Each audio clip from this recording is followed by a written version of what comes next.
Olá, eu estou no INPA, Instituto Nacional de Pesquisa da Amazônia, aqui em Manaus, no estado do Amazonas, passando para trazer mais uma palavra ao seu coração.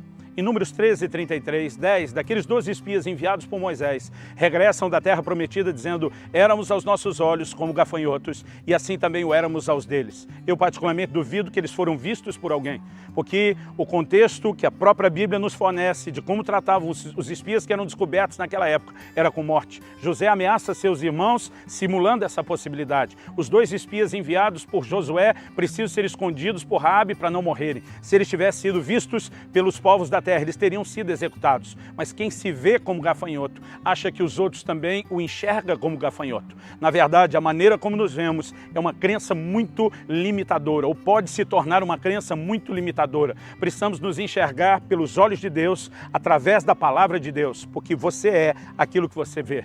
Esse é o tema da nossa conversa hoje. Fique comigo e nos próximos minutos nós falaremos disso. O que percebemos, não só nesse texto, mas em várias porções das Escrituras, é que a maneira como nos vemos, ela terá grande impacto sobre nós.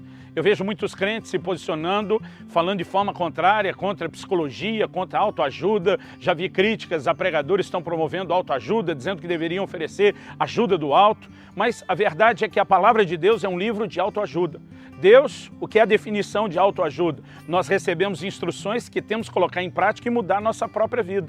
Deus diz em Deuteronômio 30:15, eu coloco diante de vocês a vida e a morte, a bênção e a maldição. Deus diz, escolhe vida. Ele está dizendo aqui, eu aponto o caminho para que você execute. Eu ofereço algo que você precisa implementar na sua própria vida.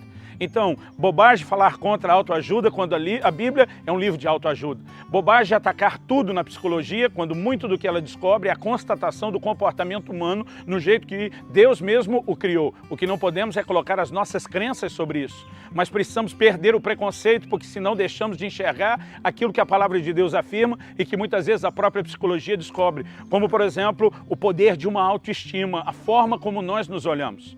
Quando eu era ainda bem garoto, eu me lembro ter passado na frente de um circo e ter visto um elefante que estava dançando, preso numa corrente, amarrado no chão. Mas eu lembro que eu fiz um comentário com alguém que estava perto de mim. Falei, essa corrente é pequena demais para segurar um elefante desse. Eu duvido que esse lugar que prenderam no chão tenha força de resistir à força de um elefante. Um animal que muitas vezes pode derrubar uma parede só de se apoiar nela, arranca árvores com a sua tromba que estão profundamente enraizadas no chão. Um animal forte como aquele, como poderia estar preso aquilo? E a pessoa que estava próxima de mim, que estava morando no Brasil, mas veio do continente africano, me disse o seguinte, olha, eu conheço uma realidade ainda diferente desse elefante preso na corrente. Eram os elefantes que eram amarrados numa corda e a corda era presa numa estaca de madeira no chão. Ele diz, a verdade é que esse processo começa quando o elefante é apenas um filhotinho. E quando ele ainda é um filhotinho, ele não tem força suficiente para romper nem a corda, nem para arrancar a estaca do chão. Ele tenta repetidas vezes se libertar e depois de várias tentativas ele assimila que a corda e a estaca são mais fortes do que ele. Com o tempo ele cresce, mas ele sequer tenta sair novamente, porque ele já assimilou uma imagem interna de que a corda e a estaca é maior do que ele. Eu quero tomar isso como uma ilustração da prisão onde muitas vezes nós nos colocamos. Esse espírito estava dizendo nós éramos como gafanhotos. Ora, lugar de gafanhoto é para o deserto, é lá que João Batista se alimentava deles. Então foi o lugar para onde eles acabaram voltando, porque você é aquilo que você vê. O livro de Provérbios nos declara, lá no capítulo 27, no verso 19, que assim como na água o rosto corresponde ao rosto, assim o coração do homem ao homem. Em outras palavras, a Bíblia está dizendo que o reflexo que eu vejo ao olhar, e naquela época eles não tinham o espelho como nós temos, mas eles viam o seu próprio reflexo na água. Quando eu, olhando para a água, eu vejo exatamente reproduzido lá o meu reflexo, a imagem de quem eu sou. E assim como aquele reflexo na água, para nós hoje poderíamos dizer o reflexo do espelho, assim como aquele reflexo corresponde exatamente ao que eu sou, a Bíblia diz assim, o coração do homem corresponde ao homem. Ou seja, aquilo que afeta o nosso coração, afeta a nossa identidade. Por isso que Jesus diz, a boca fala do que está cheio o coração. Por isso que muitas advertências são feitas a respeito do coração. Em Provérbios 4:23, a Bíblia diz sobre tudo que se deve guardar.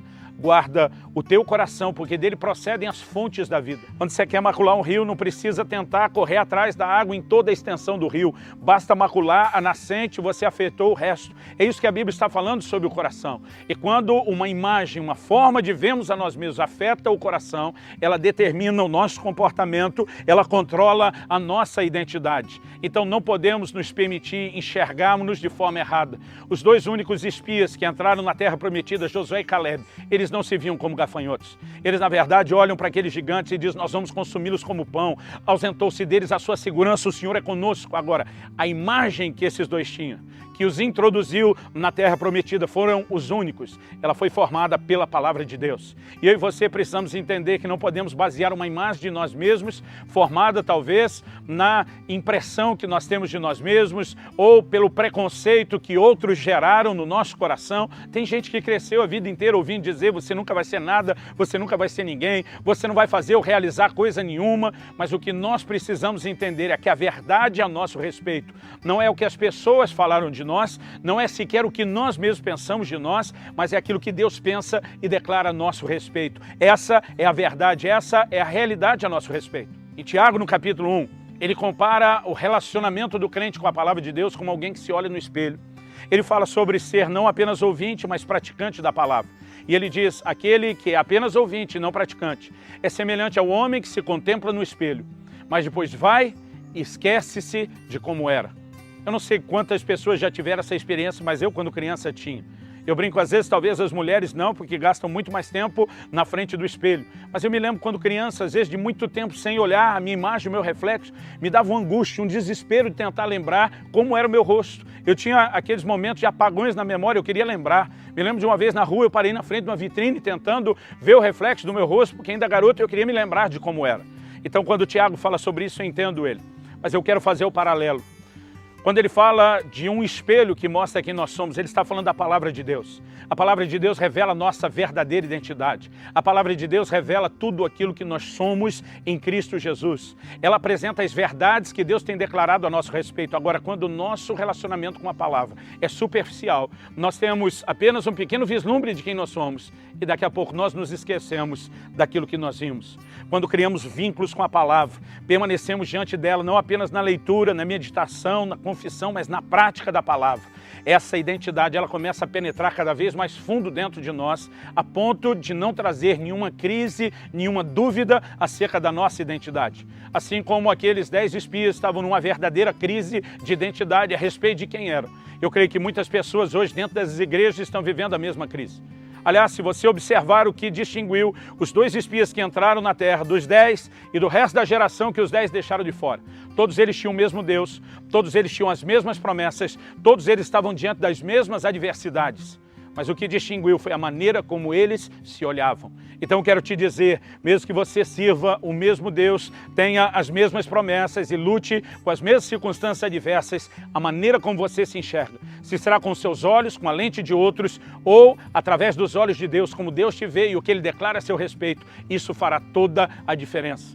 Eu olho na Bíblia e vejo um Gideão temeroso, mas eu vejo Deus olhando para ele dizendo, o Senhor é contigo, homem valente. Eu olho na palavra de Deus e vejo um Abraão que não está enxergando o futuro de uma descendência numerosa como ele havia crido antes, mas ele ouve Deus o chamando de Abraão, mudando o seu nome, dizendo, você é pai de multidões. A Bíblia diz que Abraão creu no Deus que chama a existência as coisas que ainda não são, como se já fosse. Muitas vezes o que Deus está declarando a meu e a seu respeito ainda nem se tornou realidade no reino natural. Mas não é porque essa verdade ainda não se materializou que nós não vamos acreditar nela, que nós não vamos cooperar com Deus para que essa verdade se manifeste também no mundo natural. Precisamos aprender a crer no que Deus falou, precisamos aprender a nos encher da palavra de Deus e enxergar a realidade do que nós somos, do que nós podemos nele. Nós precisamos mudar a forma de nos vermos. Eu acredito que a minha identidade não tem a ver com a minha história, com aquilo que eu era antes da minha conversão. O apóstolo Paulo diz, eu nem sou digno de ser chamado apóstolo. Ele diz, eu sou o menor dos apóstolos. Eu persegui a igreja de Deus. Ele reconhece de onde ele saiu, mas ele não está dizendo que isso o define. Ele entra em 1 Coríntios 15, agora no versículo 10, dizendo: mas pela graça de Deus sou o que sou. A minha identidade não depende da minha história, nem do que disseram a meu respeito. A minha identidade é formada e impactada quando a graça de Deus entra na minha vida, quando ela muda a minha história e uma nova realidade é gerada a meu respeito. Você jamais saberá quem realmente é em Deus se você não gastar tempo com a palavra. E você precisa permitir que ela entre profundamente no seu coração, porque aquilo que afeta o seu coração afetará a sua vida. Talvez você seja alguém parecido com esse elefante, que antes da conversão, ou no início da caminhada, quando espiritualmente ainda era fraco, se viu preso por coisas que não conseguia vencer. E talvez até hoje você acredite que essas coisas ainda são maiores do que você, que há limitações que jamais vão te impedir de ser ou de se tornar aquilo que Deus planejou para você. Mas está na hora de você descobrir quem você é, a semelhança daquele elefante, descobrir que você cresceu, descobrir a sua força, não que ela venha de si mesmo, mas do poder do Espírito de Deus trabalhando em você, da revelação da palavra de Deus mostrando a sua identidade. Está na hora de você se libertar, seja da corrente ou da corda presa na estaca, pelo entendimento de que você é mais do que aquilo que os seus olhos têm percebidos. Deixe o próprio Deus formar no seu coração a sua verdadeira identidade, a consciência de quem você é, do que você pode nele. A consciência de que você, junto com Deus, pode vivenciar coisas extraordinárias, pode entrar numa dimensão de realizações sobrenaturais. Como diz o livro do profeta Daniel, o povo que conhece o seu Deus será forte e fará proezas. O que nós somos, o que podemos realizar, está atrelado ao conhecimento de Deus e à revelação que isso proporciona sobre quem nós somos. Porque, como afirmei desde o início, você é aquilo que você vê. Pare de se enxergar da forma errada e permita que a lente da palavra de Deus seja o meio de você ter a revelação correta da sua verdadeira identidade, em nome do Senhor Jesus.